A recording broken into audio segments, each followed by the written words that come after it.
So, Black Widow. Let's talk about her.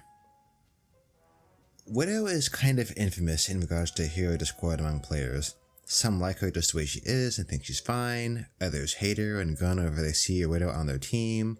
Some would even go as far as to say that she needs a whole rework. I have felt all of these things myself, and since I've done one for Nightcrawler in the past, I decided it'd be fun to try and make a moveset for Widow myself. But before we get into that, I want to go over how I feel about Widow in the game right now. The big thing about Widow that I think is at the core of all the discourse is that she's a sniper.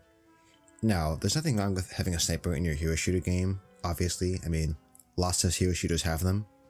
Sniper from TF2, Strix and Kinessa from Paladins, Vantage from Apex Legends, and, of course, Widowmaker from Overwatch.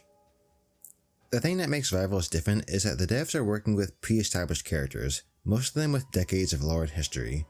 The devs wanted a sniper character, and as far as gun users in Rival that fit the bill, there aren't that many options.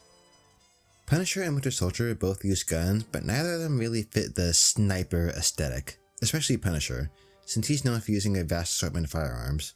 Given these considerations, I understand why they would choose Black Widow to be their sniper character, as she does fit the bill being a trained assassin and everything.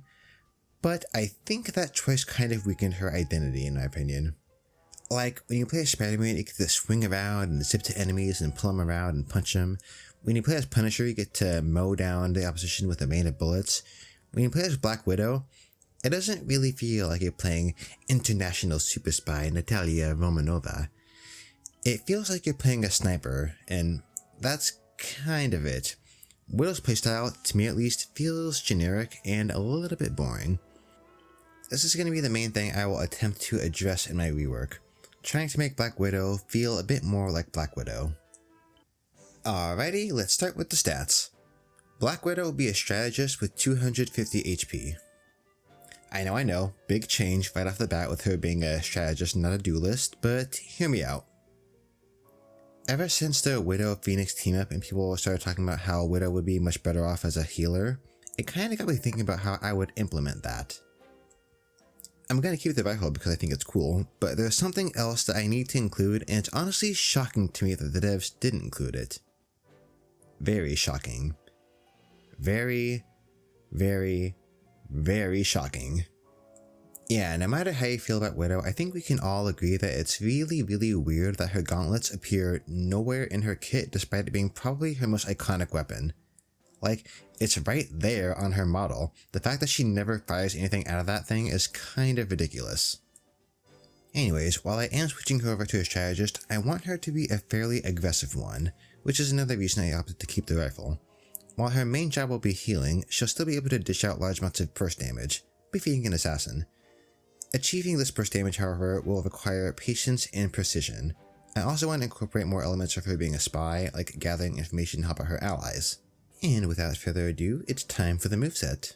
Before we get to the primary fire, we need to talk about her third ability, Charge Shift. Widow changes the charge of her gauntlets, switching them from a positive healing form to a negative damage one. While the positive charge is active, Widow will start self-healing 20 HP per second. While the negative charge is active, all of her attacks will have a plus 5 damage boost. These buffs will get stronger the longer she remains in a certain form. If she's in positive charge form for longer than 4 seconds, the self-healing increases to 30 HP per second. If she's in negative charge form for the same amount of time, the damage boost increases to 15%. Her primary fire is the Widow's Bite. Widow fires the Widow's Bite, healing allies or damaging enemies depending on the charge. The Widow's Bite applies a stack of shock to affected heroes, and at 8 stacks it ignites. A positive shock detonation will heal allies in a radius, while a negative shock detonation will prevent movement abilities for 2 seconds. Detonated heroes will also be targeted for 6 seconds, and I'll get into what targeted means in a moment. But for now, the ally healing is 22 per bullet, the ally charge detonation is 55 healing, the negative charge damage is 16 per bullet, and the ammo count will be 24, with each shot firing 2 bullets at the same time. Her secondary fire is the Red Room Rifle. Same gun as before, but with some changes. Widow charges up a piercing shot from the rifle that heals allies and damages enemies. The healing and damage is the same at 85, and instead of reloading, the rifle shots will recharge at a rate of 7 seconds with a max number of 3 shots. Now, I know you're probably thinking, wow, that sounds kinda lame. 3 shots with a cooldown and I have to charge the ability for a second? I may as well just shoot them with the primary and get similar results. And you'd be right. But this is where the targeting comes in from before. You see, this ability can headshot for damage or healing, and against targeted heroes, Widow's Rifle will deal headshot damage or healing regardless of where she hits them. Landing this shot will remove the target, but you'll still do a massive amount of damage or healing to the hero.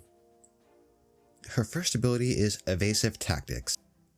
Widow does an evasive flip in her current direction of movement, giving her a brief immunity, and she can perform multiple follow-ups from it. The Tumbling Spider follow-up does an additional longer dash in the direction of the first one, maintaining invincibility for the longer period. And the Inverse Pirouette follow-up does an additional flip in any direction and targets the nearest enemy in a short range with a rifle shot, dealing 45 damage. This ability has a 15-second cooldown. Her second ability is the Widow's Line. Widow fires a grappling hook, zipping herself to the target location. If she hits an opponent instead, she'll zip to them and kick them backwards. The cooldown is 9 seconds for terrain and 12 seconds if you use on an enemy, and hits for 35 damage. Before we get to the ultimate, let's talk about the passive, Assassin's Instinct.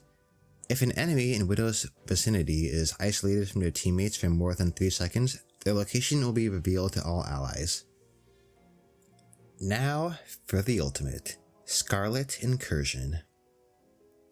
Black Widow calls on a helicopter and boards it, taking to the sky while arming herself with a grenade launcher.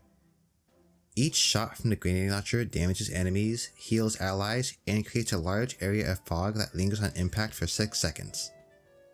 Allies in the fog will be completely invisible. Enemies in the fog will be slowed and have their vision obscured. While she's in the air, all enemies, including invisible ones, will be revealed.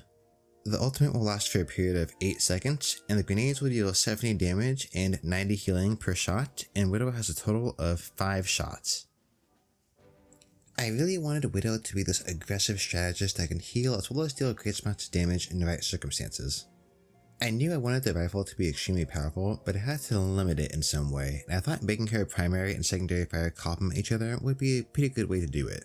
The Widow's Bite is great at dealing poke and applying shock stacks, which would max out temporary disable movement abilities, giving you a small window of opportunity to land heavy damage against an opponent if not outright kill them. Conversely, the rifle is very powerful, but more limited in use, requiring players to make snap-second judgments about whether burst healing or burst damage is currently more valuable. Evasive Tactics and Widow's Line are both fairly typical mobility options. The first helps you evade attacks and has options, and the second one lets you reposition and grapple to better vantage points. I was going to make the Widow's Line pure mobility with no offensive application whatsoever, but 2 things changed my mind. 1, I kind of wanted to keep Edge Dancer alive in some way, and I thought this was a good way to do it.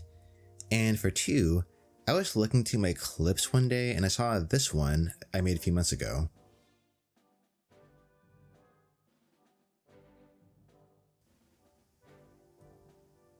At the time, it was the most hilarious thing ever, and looking back at it, it made me think, yeah, let's keep the kick. The gathering intel thing I wanted to implement is represented by her passive, as what more useful information is there in a team-based PvP shooter than when you're getting flanked by the enemy? I guess, like, a lot of things, but this is what I decided to go for. As for the ultimate, I had quite a time deciding what I wanted to do for it. My first idea was kind of a weird one. In some of her voice lines, her status as a super soldier is mentioned, and I thought it would be cool to include that in her kit in some way. The original plan was to have her inject an ally with the serum, giving them massively boosted stats, then exploding, but I didn't really want to go for it. For one, it reminded me too much of Anna from Overwatch, and 2, it felt like it'd be very out of character for Natasha, so back to the drawing board. I got back to thinking of stereotypical spy things, and among secrecy and espionage, stealth came up, so I thought, oh, team-wide invisibility. It's got healing, damage, utility, what's not to love? Her biggest weakness is probably her self-sustain. While she does have escape options, her self-healing is limited to just her positive charge stance. And while she does have the ability to spot flankers, she will have to act quickly to take them out before they can take her out. Also, while her rifle is still very strong, it is limited in ammo, and a short duration of targeting really means you have to make every shot count. And that is my idea for a potential Black Widow rework, where she's Bane to a strategist. What do you guys think? Do you like it? Do you think it needs work? I know I've given her a lot of defensive power for support, but I did want to keep some of her identity as a duelist alive in my kit. How do you feel about Widow in Marvels right now? Is she one of your favorites? Do you hate her? I'd love to hear all of your thoughts in the comments below. This was a lot of fun to make, and I'm intending on doing more. The next one should come much sooner, I hope. I'm probably going to do Iceman next, so be on the lookout for that. And yeah, for now, I hope you all have a good one, and I'll see you next time. Bye.